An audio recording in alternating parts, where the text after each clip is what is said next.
कोई उसकी कॉपी कोई इसकी कॉपी, सब घिसते पेंसिल मैंने घिस दी कॉपी। 10 वाला पेन और 20 की कॉफी, हालत इनकी करी चाय में डूबे बिस्किट टॉसी। अभी देखे मुझे भागे रखे सर पर पैर, मुड़ के ना देखेंगे घर तक, ये मेरे कागज मेरे शब्दों से लथपथ है। माइक करा लोग फिर। हेलो फ्रेंड्स, कैसे हैं आप सब लोग। आज हम पढ़ेंगे मौर्यन पीरियड का बहुत इम्पॉर्टेंट टॉपिक जो कि है मौर्यन आर्ट। मौर्यन आर्ट को 2 पार्ट्स में क्लासिफाई करके पढ़ा जा सकता है और ये क्लासिफिकेशन किया गया था आनंद कुमार स्वामी के थ्रू। सबसे पहला है रॉयल कोर्टयार्ड और दूसरा है फोक या popular art. Royal court art वो आर्ट होता था जो कि रॉयल पीपल के लिए किया जाता था, राजाओं के लिए, राजकुमारों के लिए किया जाता था। और फोक या पॉपुलर आर्ट वो होता था जो कि आम नागरिक अपने स्तर पर किया करते थे। रॉयल और कोर्ट यार्ड में आते हैं पैलेसेस मतलब भव्य महल, पिलर्स और स्तूप। फोक आर्ट में आता है केव्स, स्कल्पचर और टेराकोटा के कुछ ऑब्जेक्ट्स। ठीक है, पैलेस की अगर हम बात करें तो चंद्रगुप्त मौर्य का पैलेस बहुत ही ज़्यादा फेमस था। ठीक है, जो कि कहाँ पे था, पटना में था और इसमें हम पर्शियन इन्फ्लुएंस देख सकते हैं। इस पैलेस के पिलर्स जो थे वो पत्थर से बने थे और छत और फर्श जो है वो लकड़ी से बना था। ये पैलेस जो है वो 80 पिलर्स का पैलेस होता था और ये इतना सुंदर होता था कि एक बार फाहियान ने ये कहा था कि ये पैलेस देखकर ऐसा लगता ही नहीं है कि ये इंसान ने बनाया है, ऐसा लगता है मानो ये भगवान की रचना हो। आगे बढ़ते हैं। अशोकन पिलर्स। अशोकन पिलर्स जो थे वो 2 ऑब्जेक्टिव्स को फुलफिल करने के लिए बनाए गए थे। सबसे पहले तो बुद्धिस्ट आइडियोलॉजी को प्रमोट करने के लिए और दूसरा कोर्ट ऑर्डर्स को सब तक पहुंचाने के लिए। मेजरली ये 2 लैंग्वेज में लिखे जाते थे, पाली और प्राकृत, और इन पे जो पॉलिश करी जाती थी वो पर्शियन पिलर्स के बहुत ज़्यादा सिमिलर थी।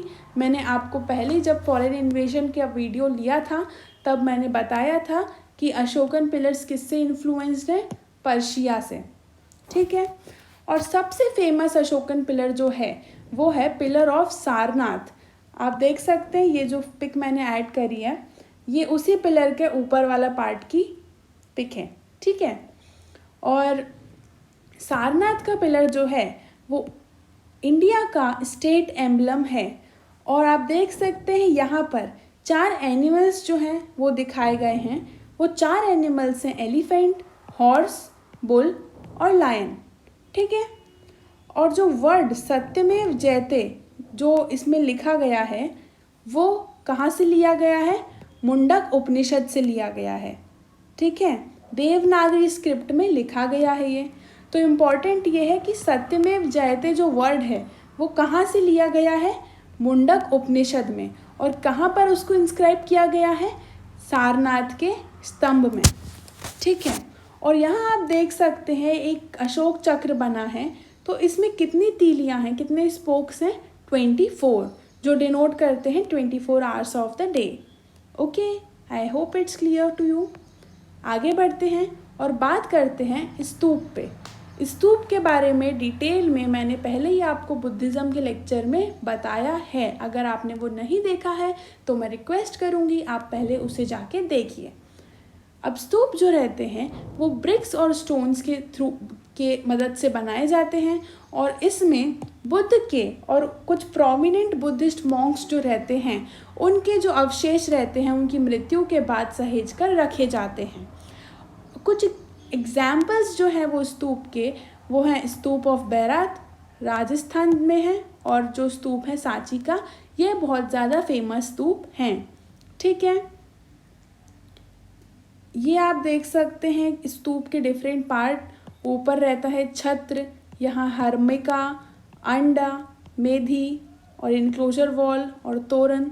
तो हो सकता है कि आपको इनमें से कोई नाम दे दिए जाए और पूछा जाए कि वो कौन से किसका पार्ट है, तो किसका पार्ट है, स्तूप का पार्ट है। ठीक है, आगे बढ़ते हैं, केव्स की बात करते हैं। केव्स को रॉक कट आर्किटेक्चर भी कहा जाता है और ये अशोक ने बनवाए थे। किसके लिए बनवाए थे, ताकि उनमें जो मॉन्क्स हैं वो रिसाइड कर सकें।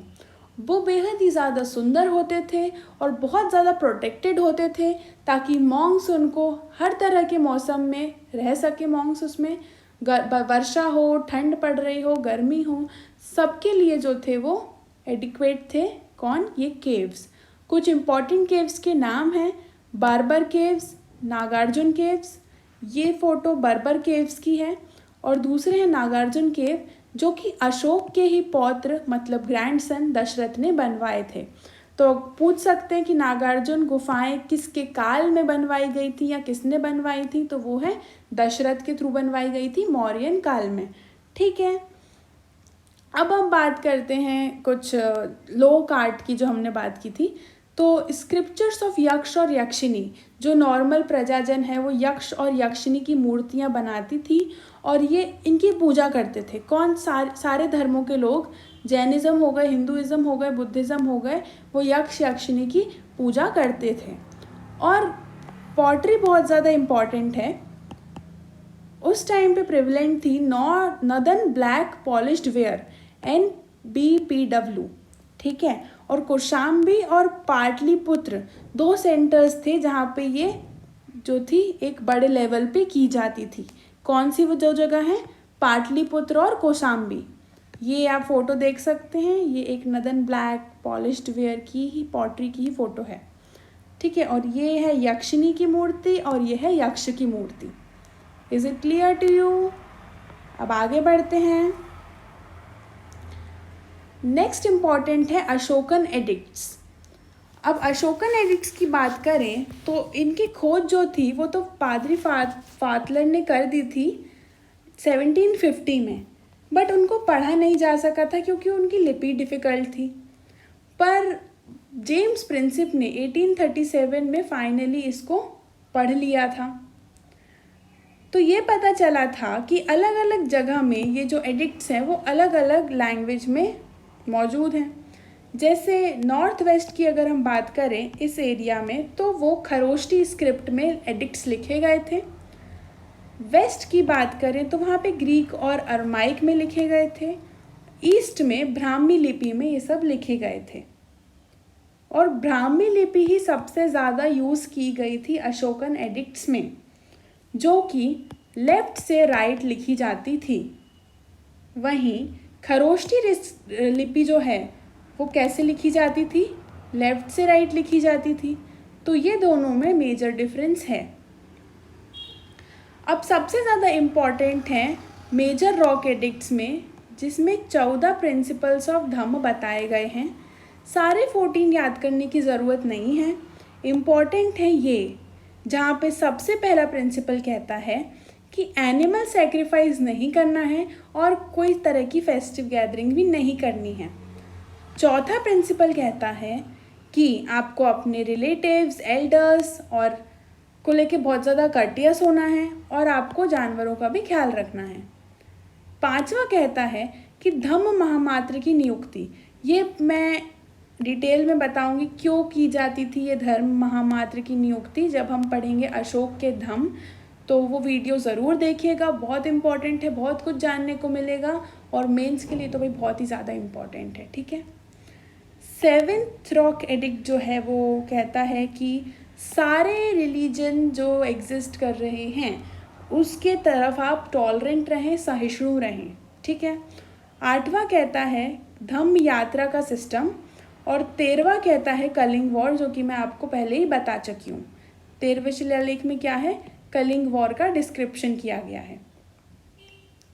तो ये कुछ एडिक्ट्स ऑफ अशोका हैं फेमस, और मैप में आप इजीली समझ सकते हैं कि कौन से कहाँ पर स्थित हैं। सबसे ज़्यादा तो बिहार पार्ट में ही है। ठीक है, so that is it for today guys. I hope आपको बहुत कुछ जानने को मिला होगा इस वीडियो में। मिलेंगे आगे। Till then, bye bye and take care.